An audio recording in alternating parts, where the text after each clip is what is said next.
Okay, hello everyone. Here I want to provide a tutorial on how to change language in Google Chrome on an Android device. Okay, let's jump to the tutorial. First thing first, you have to go to Google Chrome on your device. Well, after that here you can click on menu button in the upper right corner. Okay, and then please tap on settings option. After that here you can scroll down and then choose a language here. Well, and then here you can select the first option, and then you can select the language you want to use in Chrome.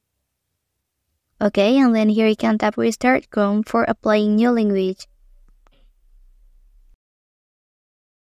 Well, that's the tutorial on how to change language in Google Chrome on an Android device.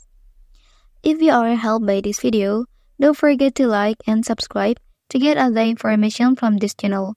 Thank you.